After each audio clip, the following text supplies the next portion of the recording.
you may also like. A show about the things you may also like. Things like the end of Standard Time in British Columbia. Way back in November of 2019, I had Tara Holmes on my show to talk about her campaign for the province of BC to stop changing the clock between standard and daylight time twice a year. I laughed at it. Well, on March 2nd of 2026, it was announced that when British Columbians set their clocks forward to daylight savings time, they're going to leave them there. I would have thought that the original campaign would have been thrown into the scrap heap, but it turns out that it outlasted the podcast that Tara first appeared on with me. Back in the day, I had a show called the Hot Air Podcast. That show has been rebranded into this one. But like any good audio hoarder, I don't throw much away. And it's for moments like this. What follows is the original interview from 2019. As you can hear in the tone of my voice, I was not a believer. Have I changed my mind? I'll let you know at the end of the show. Twice a year, many in North America change their clocks forward an hour in the spring and back an hour in the fall. Does anyone know why we do this? Let's blame Benjamin Franklin. In 1784, it was Ben Franklin who came up with this idea. Later, it was proposed in British Parliament by William Willett in 1907. However, it wasn't until 1966 that it sort of became a thing. Daylight saving time was practiced during World War I and World War II, to save money. Because if we could take advantage of longer daylight hours and save energy, we could build more warheads. Later, it was provinces and states and communities. Well, they would decide what to do with the clocks, whether they wanted to continue to observe daylight saving time and when to do so. This meant that some cities were an hour behind others, even though they were only separated by a few miles on the map, which all seems kind of crazy by today's standards. In 1966, the United States Congress passed the Uniform Time Act. That standardized the length of daylight saving time for the country. But not really, because like Arizona and Hawaii, they didn't participate. And Saskatchewan? No, they didn't participate in Canada either. Since then, leaders have tinkered and messed with it, extending it for a few weeks here and a few weeks there. And every year there seems to be a call to get rid of it altogether. But some people just want to stay on standard time, and others want to keep it daylight saving all the time. Personally, I think it's all fine where it is.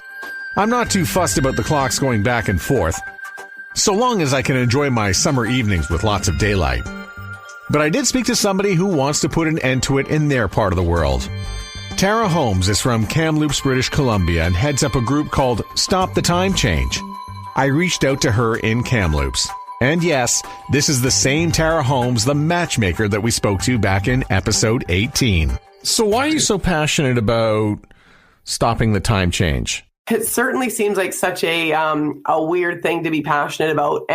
But what I found out, though, even though there's two of us that started this Stop the Time Change movement, that it's way, way bigger than we ever imagined. I don't know if you heard, but British Columbia government, our premier, put out a survey, courtesy of the government, just to see what the British Columbians were feeling.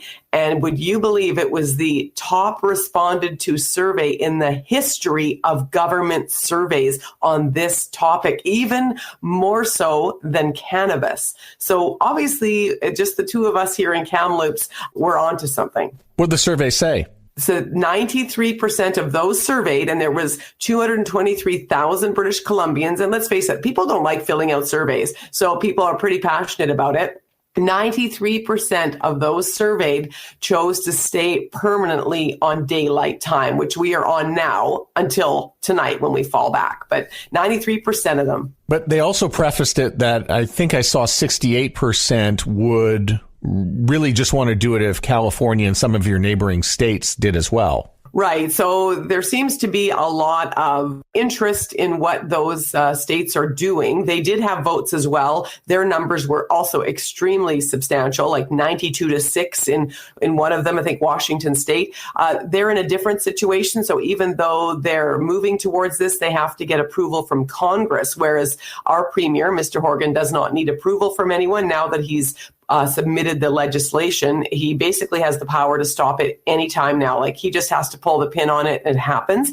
I mean, obviously Congress is in the middle of something there, like they're trying to impeach a president. So they've got a few bigger things on their plate right now, but it's not going to take long for them, because when Congress sees the numbers, they'll probably just put their signature down and say, go for it. So, but we have a year for all this to happen, because the plan is we're falling back tonight. We spring forward in 2020. And if all goes according to what we're hearing, we won't ever have to fall back again. Why is that helpful? Oh, for a lot of reasons. Well, first of all, when we first started this Stop the Time Change movement, that's exactly what it's worded. It's Stop the Time Change. It's not saying, stay on standard or save daylight. We just knew that we wanted the time change to stop. We didn't care where it stopped, because the biannual, all these years, changing the clocks twice a year, it's unnecessary. First of all, there's no need for it. And it's also very dangerous for health, for safety, those with mental health. And we found out some really amazing statistics that the Monday after the spring forward, there's a really big increase in heart attacks. I have no idea why. And the Monday after the fall back, the spike in accidents that week after, when darkness is thrown upon you, there's pedestrian incidents, there's all sorts of accidents. Ask any parent with young children, and it's a nightmare. They don't know that they get an extra hour's sleep tonight. Animals. I mean, this all seems little, but in the big lifestyle picture, most people just want it to stop, especially because there's no need for it. Also, people used to think that it saved money, and that's what we were doing it for. Originally, they thought it was for farming, but we know Saskatchewan doesn't touch their clocks, and they're a farming province. Cows do not care what time it is. But they did some studies and with hydro to see if it really does save energy. And guess what they found? Changing the clocks twice a year costs. So there's so many reasons to stop it. Let's say you don't make the time change and just stay where you are right now. Your New Year's Day is going to look like a 9:01 wake up and a 5:05 sunset, which doesn't really seem too bad, I think, for New Year's Day. So who are the people who would be against this, and what have they said to you? So one thing that we all know that we're in agreement on is that the time change should stop. That everyone pretty much agrees on that. And like I say, the substantial amount of people who want it to be on daylight, exceeds those that want it to be on standard. But there are those people that are realists, and they know that the original time was standard, and there's some sleep experts who suggest the circadian rhythm would be disrupted, therefore we need some of that light in the morning. So those are a small percentage, a minority amount of people who really feel we should stay with the standard time. And again, we're fine with wherever it lands. I honestly think that when the time change stops, everyone will adjust. Well, you've got California. They really want to be on standard time all year round if they were to make a change. But people in BC want to be on the daylight saving time all year round. So what do you hear from them in the neighboring states? Well, and one thing that I think that our Premier, John Horgan, has done correctly is he's done the survey. He's done a lot of public consultation. He went up to the Yukon and spoke to the Premier there. He's been in continual communication with Jay Inslee, the governor of Washington State. Of course, there's Oregon and California along the coast there. And California did vote, actually, for daylight several years ago. So they've kind of been going back and forth. And the way I see it is BC and Alberta are right next door to each other. We do business with each other. We trade. We continue to do that, even though there's 1 hour difference. So I don't think the 1 hour difference or a 2 hour difference is going to stop trading partners from doing business with each other. Business is done 24/7 now. So I don't think it really is going to be that big of a deal. It's just one of those things that once everything gets in sync and we realize, okay, how many hours behind Toronto are we? What's going on here? I mean, there's places in BC right now up north in Fort St. John and the Peace region who don't observe the time change. I was just talking to a friend who moved from Kamloops up to Fort St. John. She loves that they don't observe their time. She does business with people in Prince George, and now she's realizing, oh no, I've got to change my meeting times next week as Prince George is changing their time. It seems really weird that, let's say there's a town between BC and Alberta.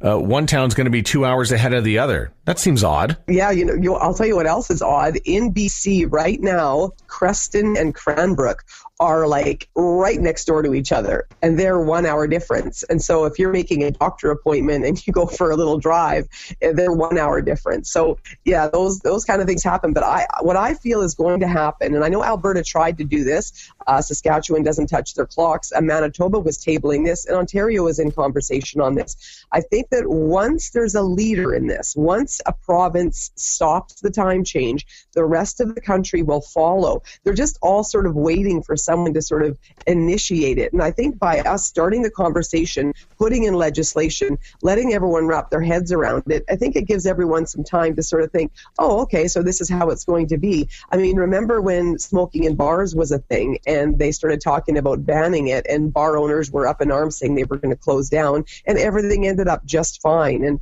it's the same thing with the time change. When I think if you consult with places that maybe had a referendum and then stopped the time change, see how it went. Like, what were some of the things that had to be worked out? We're never going to be able to please everybody, and there are going to be adjustments. But overall, I mean, I think that most people, and you see it, if you do any online poll and you look at it through all the media companies that do these polls when they do their stories twice a year, everybody they're tired of the time change. We don't need it anymore. I see how you're selling it as progress, and congratulations for that.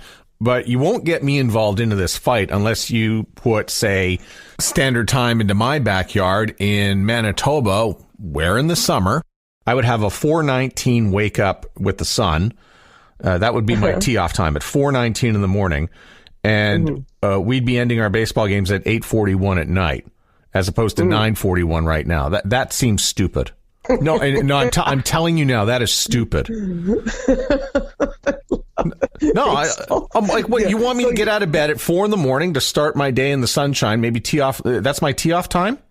And then we have kids outside. By the way, kids are getting fatter all the time. We always say they should be outside playing. And all of a sudden now we're going to institute something in standard time, and we got to call the baseball game at 8:41 versus 9:41 for baseball and soccer. Well, this is a really good point. But that's not progress. That's a good point. And here's what I know, that when people say that the experts who have the smaller sort of percentage that say, oh, we want the kids to have some light in the morning as opposed to light later. So the interesting thing of that is, I'm like, what parent do you know that sends their kids out to play in the morning before school? Oh, go out there and get that vitamin D. Let's get out and get some light before school. That does not happen. Parents are like, get out of bed.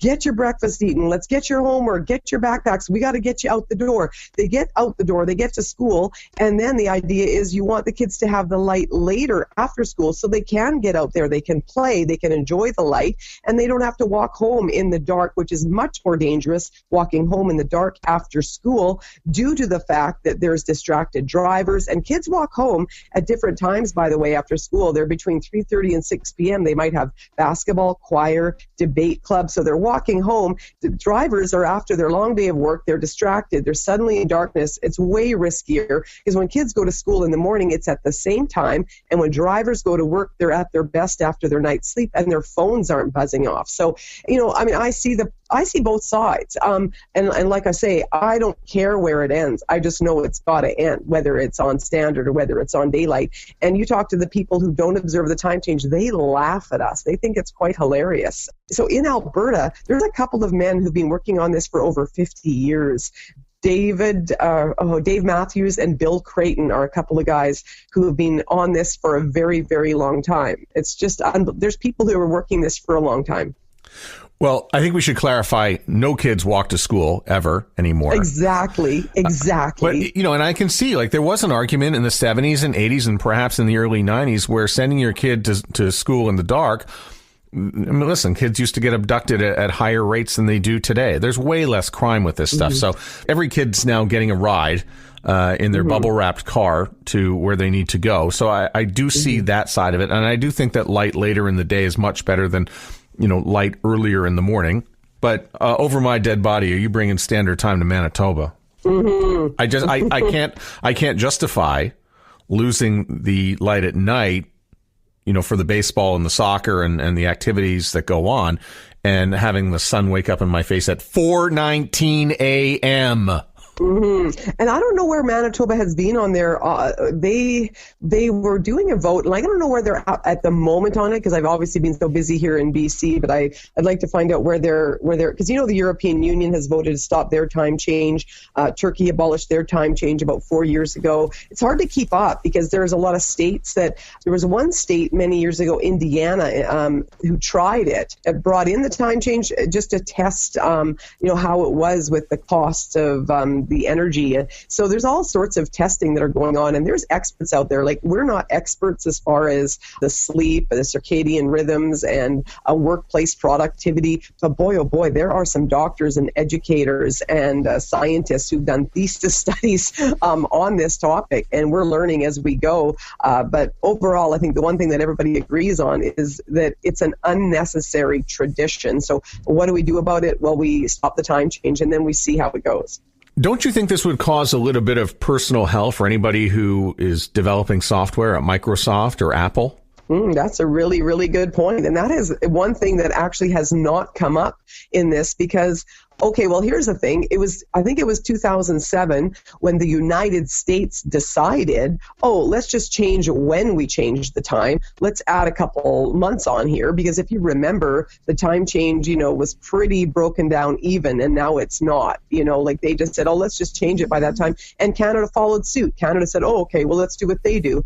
And so that was changed. So obviously, those software developers are pretty innovative, and it wouldn't be much for them to just change up whatever that they're building. I mean, obviously, setting up my podcast today was hard enough. I'm obviously not a tech person, but I do know that there's certainly aptitude to be able to make those changes. They did it before. Yeah, no, absolutely. And George Bush did some of that as well. And it was under the premise of saving electricity, and it actually went up 1%. Oh, and by the way, you did mention a private member's bill that was tabled here in Manitoba. It died on the vine. Right. Yeah, and that's what happens. Sometimes people go about these things, the wrong way, and public consultation is so important. Find out how people are feeling, right? I think they're feeling tired from the time change. Well, Tara, best of luck on the endeavors to create a little time change or no time change in British Columbia. Thank you so much. It was great chatting to you, Matt. Have a great day. Maybe we can't all agree about what to do about the time. Do we change it? Leave it? Which one do we go with? Do we go with the standard or the daylight saving? But maybe one thing we could all get behind is radio host Drex at CKNW in Vancouver. He's tired of people calling it daylight savings time instead of its proper name, daylight saving time. You know what the most annoying thing here is everyone slapping an S on the end of daylight saving. It's not pluralized. It's not daylight savings time. It's daylight saving. Singular, non-plural time. Daylight saving. Don't put an S on the end of it. It drives me crazy. As soon as I hear someone in a story about daylight saving go, daylight savings, I'm like, there's no credibility to you. Get the hell out of here. I think people are, when they pluralize it, they're thinking they're getting more savings passed on to them. My sister does it too. Let's go to Subways and get a sandwich. No, let's not go to Subways. Let's go to Subway, and maybe we can do the same thing there. Hey, let's head up to the KFCs. Why? Is there more than one of them? Are they next to each other? They're 20 stores, correct. Are they competing Starbuckses? We're starting to tangent. All right, no more pluralizing, please. It's daylight, singular, saving time. Nothing more, nothing less. Give it a red hot rest. Now that's something I think we can all get behind. So there you have it. My congrats to Tara and her team for making this happen. I must admit, Tara has gotten me thinking about doing away with all that clock changing. One thing I have not moved on, though, is the idea of being on standard time for a whole year. No thanks. I can do without the sun rising in the 4 a.m. hour. And I really like seeing the sunset late at night. But year-round daylight saving time? Okay, I'll try it. My thanks to Evan Serminski for producing this episode, and to Mary Tracy Paolo, who is going to have to find a way to promote this episode, which is made for you by everyone at the Sound Off Media Company. A production of the Sound Off Media Company.